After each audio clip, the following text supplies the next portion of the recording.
नमस्कार मित्रांनो, मी अविनाश चौरे मराठी कट्ट्यावरती पुन्हा एकदा तुमचं स्वागत करतो।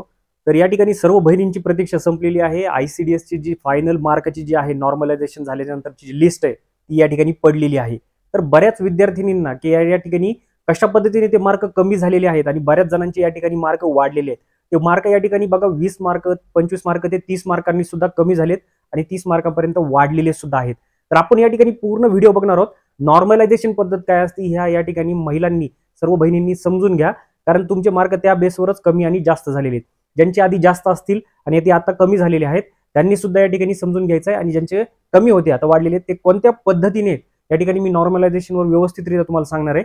लिस्ट आहे पूर्ण, आपण चेक करूया कशा कशा पद्धतीने या ठिकाणी लागलेली आहे। तर चला तर स्टार्ट करूया आजचा व्हिडिओ, शेवटपर्यंत बघा, खूप महत्त्वाचा होणार आहे। तर मित्रांनो, या ठिकाणी बघा ही पूर्ण सुपरवायझरची जी लिस्ट आहे ती या ठिकाणी लागलेली आहे। तर सर्व या ठिकाणी विद्यार्थिनींना एकच या ठिकाणी निवेदन आहे की त्यांचं जे या ठिकाणी त्यांनी अजून बघितलं नसेल की या ठिकाणी सुपरवायझरची जी आहे लिस्ट लागलेली आहे तेही मार्क्स आफ्टर नॉर्मलायझेशन नंतर, तर तुम्हाला ही चेक करून घ्यायची आहे। तर या बाबतीत थोडीशी माहिती देणार आहे तुम्हाला मी, ती व्यवस्थितरित्या शांत तुम्ही ऐकून घ्या या ठिकाणी, कारण बऱ्याच विद्यार्थ्यांना आता या ठिकाणी वाढलेले मार्क ज्यांचे कमी झालेले आहेत तेही या ठिकाणी कन्फ्युजन मध्ये असतील की आधी त्यांना मार्क जास्त होते आणि आता ते कमी कसं काय झालेले आहेत, आणि ज्यांचे कमी होते ते वाढले कसं काय, तर मी त्याच्याबद्दल व्यवस्थितरित्या तुम्हाला सांगणार आहे।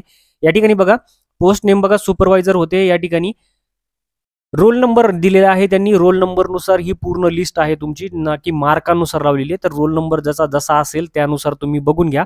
ऍप्लिकेंटचं या ठिकाणी नाव दिलेलं आहे, पूर्ण लिस्ट या ठिकाणी अवेलेबल आहे या ठिकाणी करून दिलेली। तर त्यांनी सुद्धा आपापले नावं जे आहेत ते नावं या ठिकाणी सर्च करायचे जर सापडत नसेल तर, आणि त्यासमोर तुमचे दिलेले मार्क्स जे आहेत ते या ठिकाणी बघायचे। आता मार्क्स कसे दिलेले आहेत बघा, मार्क्स आफ्टर ऑब्जेक्शन दिलेला आहे, रॉ स्कोर आहे हा, प्रोरेटेड मार्क्स दिलेत आणि नॉर्मलायझेशनच्या नंतरचे फायनल मार्क दिलेले आहेत। या ठिकाणी बघा मार्क आफ्टर ऑब्जेक्शन म्हणजे कोणतं, की या ठिकाणी विद्यार्थ्यांनी जे ऑब्जेक्शन घेतलेलं होतं त्याच्यानंतर हे मार्क्स आलेले होते।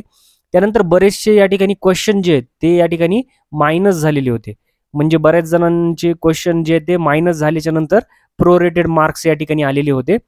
तर मार्क्स आल्यानंतर काहींचे वाढले होते आणि काहींचे मार्क्स हे कमी झालेले होते। यामध्ये बघा आता हे दोन्ही होते, त्यानंतर आता नॉर्मलायझेशनची वेळ येते। नॉर्मलायझेशन करताना या ठिकाणी तुमचं जे ज्या ठिकाणी एक्झाम झालेली होती तर ती वेगवेगळ्या बॅचमध्ये होती, कारण जवळपास या ठिकाणी विद्यार्थी किती आहेत तर 70,000, लक्षात घ्या 70,000च्या वर, म्हणजे जवळपास 70,224 विद्यार्थिनींनी या ठिकाणी एक्झाम दिलेली आहे। तर तुम्हाला ह्या गोष्टीचं लक्षात घ्यायचंय की एवढ्या विद्यार्थिनींचं जे आहे एक सोबत एका वेळेसच एक्झाम घेणं पॉसिबल नव्हतं। तर वेगवेगळ्या बॅचमध्ये वेगवेगळ्या सेक्शनमध्ये आणि वेगवेगळ्या दिवशी या ठिकाणी एक्झाम झालेले आहेत वेगवेगळ्या केंद्रांवरती। तुमची ज्या वेळेस ज्या केंद्रावरती एक्झाम होती तर त्या एक्झामच्या किंवा त्या बॅचच्या टायमिंगमध्ये जे आहे हॉलमध्ये किती विद्यार्थी होते किंवा त्यावेळेस किती विद्यार्थी देत होते त्याचा काउंट सुद्धा या ठिकाणी पकडला जातो, आणि बाकीचंही मार्कायचं जे आहे ॲव्हरेजली केलं जातं। तर याच्यावरती बघा मी तुम्हाला दाखवतो। या ठिकाणी तुम्हाला दिसत असेल की हा व्हिडिओ आहे, या ठिकाणी बघा मी नॉर्मलायझेशनवरती हा व्हिडिओ बनवलेला आहे। तुम्हाला हा व्हिडिओ पूर्णपणे या ठिकाणी बघायचा आहे, म्हणजे तुम्हाला समजून जाईल की ज्यांचे मार्क्स हे कमी झालेले आहेत 10 ते 20 मार्क किंवा या ठिकाणी 30 मार्कापर्यंत, तर ते कशा पद्धतीने झालेत, आणि ज्यांचे कमी होते आणि ते वाढले गेलेले आहेत तर ते कशा पद्धतीने वाढलेत। तर हे नॉर्मलायझेशन पद्धत आहे, ज्यावेळेस वेगवेगळ्या बॅचमध्ये परीक्षा घेतली जाते त्यावेळेस त्यांचं नॉर्मलायझेशन केलं जातं ॲव्हरेज आणण्यासाठी। तर ही नॉर्मलायझेशन पद्धत जी आहे ती इक्विपर्सेंटाईल मेथडनी या ठिकाणी वापरण्यात येते। तर ही जी इक्विपर्सेंटाईल मेथड आहे तुम्ही चेक करून घ्या, त्याने तुम्हाला नाही का काउंट जे आहे तुमचा व्यवस्थितरित्या येऊन जाईल की कशा पद्धतीने हे नॉर्मलायझेशनचे मार्क या ठिकाणी देण्यात आलेले आहेत। तर बऱ्याच विद्यार्थ्यांची या ठिकाणी तुम्ही बघू शकता, आधी 140 मार्क होते, नंतर 145 झालेत, त्यानंतर या ठिकाणी बघा 114 होते, 132 झालेले आहेत, किंवा या ठिकाणी अजून काही जणांचे असतील ज्यांचे कमी होते ते जास्त झालेले आहेत किंवा जास्त होते ते कमी झालेले आहेत। तर अशा पद्धतीने या ठिकाणी थोडाफार फरक झालेला आहे। पण या ठिकाणी बघा मला जास्त तर दिसतंय की ज्यांचे कमी होते मार्क्स ते वाढलेलेच आहेत।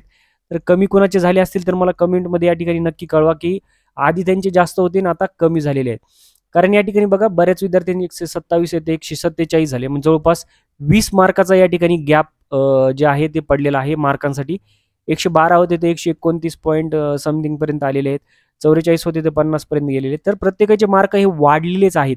जर कुणाचे कमी झालेले असतील याच्यामध्ये तर मला कमेंटमध्ये नक्की कळवा, आणि नॉर्मलायझेशनचा व्हिडिओ या ठिकाणी बघून घ्या, जेणेकरून तुम्हाला या ठिकाणी ताळमेळ लागून जाईल की या ठिकाणी मार्क्स कसे वाढलेले आहेत। तर विद्यार्थी महिलांनो, या ठिकाणी बघा, हा व्हिडिओ संपूर्ण तुम्ही बघितलेला असेल. याच्यामध्ये नॉर्मलायझेशन पद्धतीने कसं करायचंय तुम्हाला या ठिकाणी काढायचं आहे तुमचे मार्क्स. या ठिकाणी तुम्हाला मी पद्धत सांगितली आहे, त्याचा व्हिडिओ ऑलरेडी बनवलेला आहे, तो जाऊन तुम्ही नक्की बघा. कारण कसं या ठिकाणी जागा कमी होत्या आणि या ठिकाणी जवळपास 70,000पेक्षा जास्त विद्यार्थिनींनी या ठिकाणी परीक्षा दिलेली आहे. तर तुम्हाला ही नॉर्मलायझेशन पद्धत समजून घ्या. जे मार्क्स पडलेले आहेत ते कशा पद्धतीने कमी आणि जास्त झालेले आहेत ते सुद्धा या ठिकाणी बघा. अजून जर काही अपडेट आली तर त्याच्या नेक्स्ट अपडेटसाठी तुम्ही चॅनलला नक्की सबस्क्राईब करा, लाईक करा आणि शेअर करा. भेटूया पुढच्या व्हिडिओत. तोपर्यंत जय हिंद, जय महाराष्ट्र.